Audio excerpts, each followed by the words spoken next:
All right, so today I'm going to be explaining about what you call Easter. Yeah, fine and dandy, nice little thing to say on a day of resurrection. Yeah, something that's going to save your life, your soul, the planet, the cosmos, and initiate God on earth. That thing called resurrection.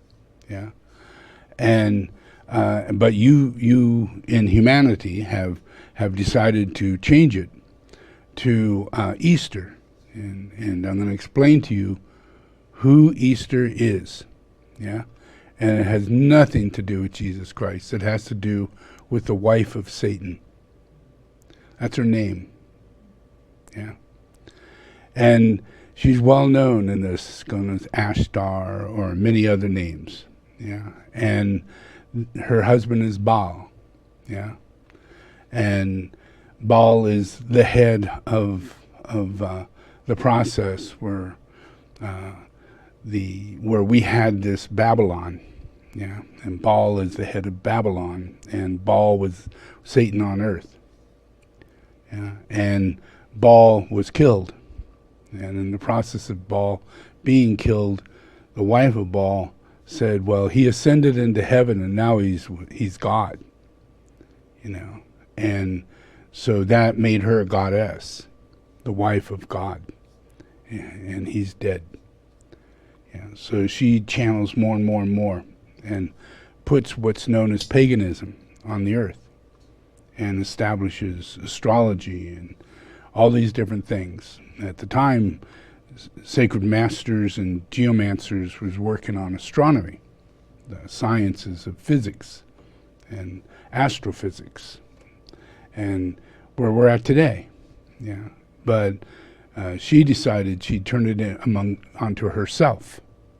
Yeah, and Baal and the relationship of this Easter is the focus of the astral plane or astrology. Yeah, and it frequencies into our relationships of ceremonies. So we by knee-jerk reaction are interested in witches who practice astrology, witches or warlocks, or people who talk about pagan worships of pagan days, like in Europe and Sweden and Norwegian countries. Yeah, and that's mainly because they're so elemental, and their past is so dictated to the mother goddess that all of these demons, because the mother of all demons is the wife of Satan. Yeah, and all of that influence is pretty sucks. When it comes down to we're supposed to be celebrating, the sacrifice Jesus made and the resurrection over death. And here you have a goddess that represents death. Yeah, and because next to her is an Easter bunny, which means that she's the goddess of sex, attraction and sex, and overwhelming, alluring processes. Yeah, and out of that, she's the goddess of fertility. So there you have the Easter bunny. It represents fertility and sex and the egg, the whole trip. And then you call it Easter under the ceremony of your goddess. And these are her symbols, her relationship to her verification that she is God. And so this is old, and it's been around a long time. It got into Egypt, and it's in Nepal, and it's in India, and it's in Egypt, all over, in Iran and Turkey and everywhere. You can imagine it. This demon, has taken hold of the elemental forces and manifested the Hitlers and the Mussolinis and the dictators and death into humanity. And everybody's doing celebrations. Now, if you knew anything about Satanism, you'd find that there's a calendar in Satanism, and they practice the same thing. But they're telling everybody what's up.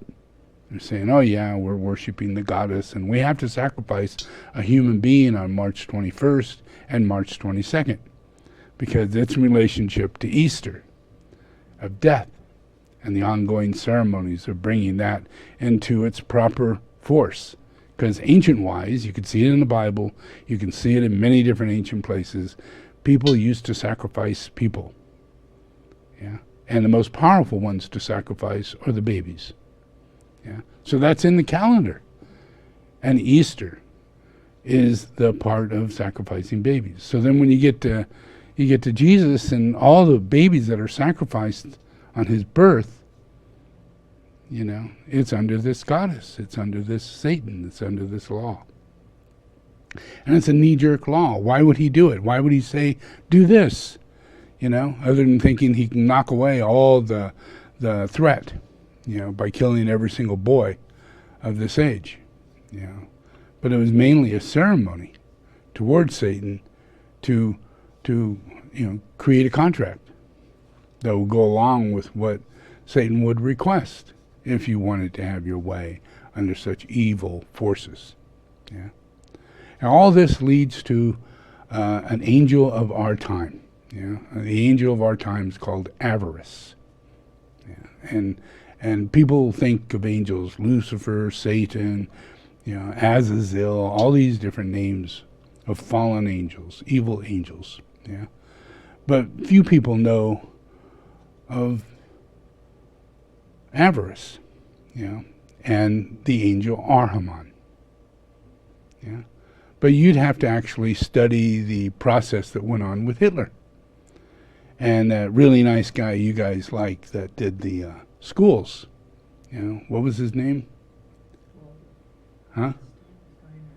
Steiner. Rudolf Steiner. Yeah. Everybody thinks he's like, oh, Saint Steiner, you know. Well, Saint Steiner was a Satanist. And he was bargaining with the devil, yeah, as an artist. And he created many statues for Hitler that represented Jesus in hell. And Satan pulling Jesus down to hell anytime he incarnates. And there's a statue of Satan reaching up really high into the earth and up out onto the place where people incarnate and grabbing Jesus and surrounding Jesus with avarice, the opposite energy that Jesus carries. Jesus gives, cares, shares, all that. No avarice whatsoever, the opposite of avarice, let alone being harmful, totally harmless. Yeah. But avarice is like the main opposite of what Jesus really is. Yeah. You know, so this is the time of the Antichrist, and the time of the Antichrist is the influence of that angel of avarice. Yeah. So it has to manifest on earth. It has to take its hold on earth. Hold.